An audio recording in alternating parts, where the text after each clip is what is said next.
Hello guys, आज हम बनाने जा रहे हैं 40,000 के रेंज में बेस्ट पॉसिबल गेमिंग पीसी। तो चलिए शुरू करते हैं।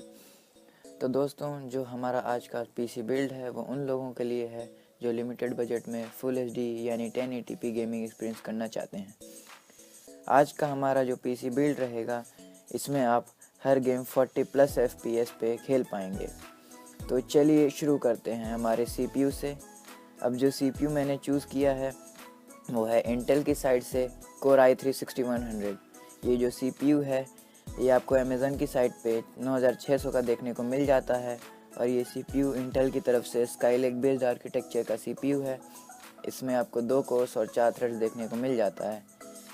इसकी बेस फ्रीक्वेंसी 3.70 गीगाहर्ट्ज़ की है और ये DDR4 1866 से 3133 और DDR3L पे 1333 से 1633 मेगाहर्ट्ज़ की मेमोरी सपोर्ट करता है।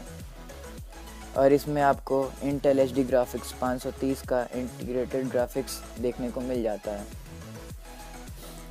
ये CPU 4K एट 60 हर्ट्ज़ तक का वीडियो सपोर्ट करता है। अब बात करते हैं क्या ये CPU गेमिंग के लिए सही है। मेरे हिसाब से नहीं, क्योंकि गेमिंग के CPU में 4 फिज़िकल कोर्स होने चाहिए जो इसमें नहीं है। लेकिन हम एक बजट में हैं तो मेरे हिसाब से ये प्रोसेसर ठीक रहेगा, क्योंकि मैंने इस बिल्ड में एक ग्राफिक कार्ड भी इंक्लूड किया है। तो बात करते हैं अब मदरबोर्ड की। इसके लिए मैंने गीगाबाइट की तरफ से GA-H110M S2 चूज़ किया है, जो LGA1151 के सॉकेट के सारे CPU को सपोर्ट करता है। तो आप चाहें तो इसमें फ्यूचर में इससे बेटर प्रोसेसर इंस्टॉल कर सकते हैं। दोस्तों, इस मदरबोर्ड में आपको 2 मेमोरी चैनल देखने को मिल जाता है, जिसमें आप 32 GB तक की DDR4 मेमोरी तक यूज़ कर सकते हैं, यानी एक चैनल में 16 GB तक की स्टिक। आपको इसमें क्रॉस फायर SLI का सपोर्ट देखने को नहीं मिलता है और 4 SATA केबल्स देखने को मिल जाता है, यानी आप इसमें 4 SSD यूज़ कर सकते हैं। और बात करें USB पोर्ट्स की, तो इसमें आपको 2 USB 3.0 और 2 USB 2.0 पोर्ट्स मिल जाते हैं। और इसमें आपको HDMI पोर्ट्स देखने को नहीं मिलता है और एक DVI पोर्ट मिल जाता है। और दोस्तों, ये 4300 के रेंज में काफ़ी अच्छा मदरबोर्ड रहेगा। अब बात करते हैं स्टार ऑफ द बिल्ड यानी ग्राफिक कार्ड की। इसके लिए मैंने चूज़ किया है Zotac की तरफ से GTX 1050 Ti मिनी। अब दोस्तों, ये जो ग्राफिक कार्ड है ये 4GB GDDR5 वर्जन का है और ये आपको 13,500 का अमेज़न पे मिल जाएगा। इस ग्राफिक कार्ड में आपको 768 क्यूडा कोर्स मिल जाता है और इसमें आपको 4GB की GDDR5 की मेमोरी मिल जाती है। जो इसका बेस क्लॉक है वो है 1303 मेगाहर्ट्ज़ और टर्बो बूस्ट में ये आपको 1417 मेगाहर्ट्ज़ तक की स्पीड दे देता है। और ये ग्राफिक कार्ड आपको हर गेम में लगभग 5 से 6 FPS तक का बूस्ट दे देगा। इसमें आपको एक HDMI पोर्ट, एक DVI पोर्ट और एक डिस्प्ले पोर्ट मिल जाता है, यानी आप ट्रिपल डिस्प्ले सेटअप के साथ जा सकते हैं। जो इसकी रिकमेंडेड पावर सप्लाई है वो है 300 वाट्स और इसका पावर कंजम्पशन है 75 वाट्स। ये OpenGL 4.5 सपोर्ट करता है और इसमें आपको डायरेक्ट X12 का भी सपोर्ट मिल जाता है। अब बात करते हैं इसके परफॉर्मेंस की, तो ये सारे गेम्स 40+ FPS में बड़े ही आसानी से चला सकता है। और अगर इस ग्राफिक कार्ड का बेंचमार्क स्कोर में आप इंटरेस्टेड हैं तो वीडियो के एंड तक बने रहिएगा।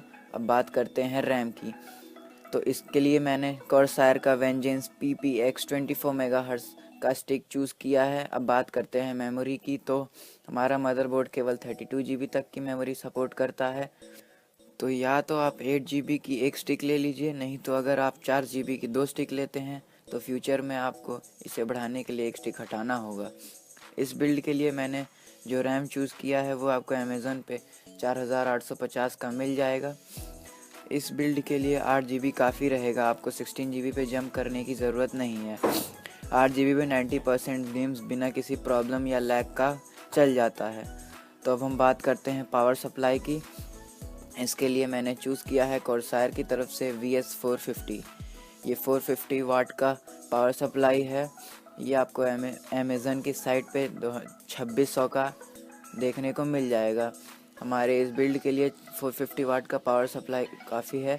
तो बात करते हैं हार्ड डिस्क की। इसके लिए मैंने तोशिबा की साइट से 3.5 इंच का 1 TB हार्ड ड्राइव चूज़ किया है और ये अमेज़न पे 3600 का मिल जाएगा। इसकी जो RPM है वो है 7200 RPM, तो आपको कॉपी की स्पीड भी काफ़ी अच्छी मिल जाएगी। इसमें आपको 900 GB का स्पेस मिल जाएगा, जो इनिशियली काफ़ी है। अगर आप इसे फ्यूचर में इंक्रीज़ करना चाहते हैं तो एक SSD सही रहेगा, क्योंकि SSD की स्पीड एक नॉर्मल हार्ड ड्राइव से 7 टाइम फास्टर होती है। इससे आपको काफ़ी फ़र्क स्पीड में मिलेगा।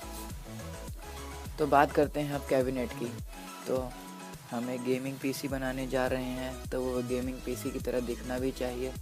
इसके लिए मैंने चूज़ किया है सर्कल की तरफ से सर्कल एपिक ब्लैक, और आपको ये अमेज़न पे 3000 तक का मिल जाएगा। इसमें आपको एक USB 2.0 पोर्ट, एक USB 3.0 port, audio in audio out की जैक, और इसमें आपको एक DVD राइटर, 3 3.5 इंच की हार्ड ड्राइव और 2 2.5 इंच की SSD लगा सकते हैं। और बात करते हैं कूलिंग फैंस की, तो इसमें आप 3 फैंस लगा सकते हैं, जिसमें 2 फैंस आपको इसमें प्री इंस्टॉल्ड मिलेगा, और इसके अलावा ये लिक्विड कूलिंग भी सपोर्ट करता है। तो दोस्तों अब बात करते हैं हम कुछ गेम्स की, जिसमें से पहले नंबर पे है असैसिन क्रीड सिंडिकेट। इस गेम को आप इस कॉन्फ़िगरेशन पे अल्ट्रा हाई सेटिंग्स पे अप टू 48 FPS पे खेल सकते हैं। और अब बात करते हैं द विचर 3 की।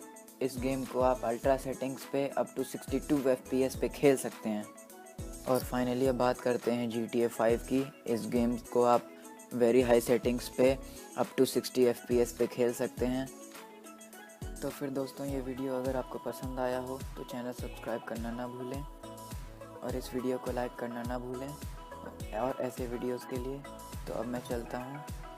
आप इन बेंचमार्क स्कोर्स को देख सकते हैं। Till now, bye bye.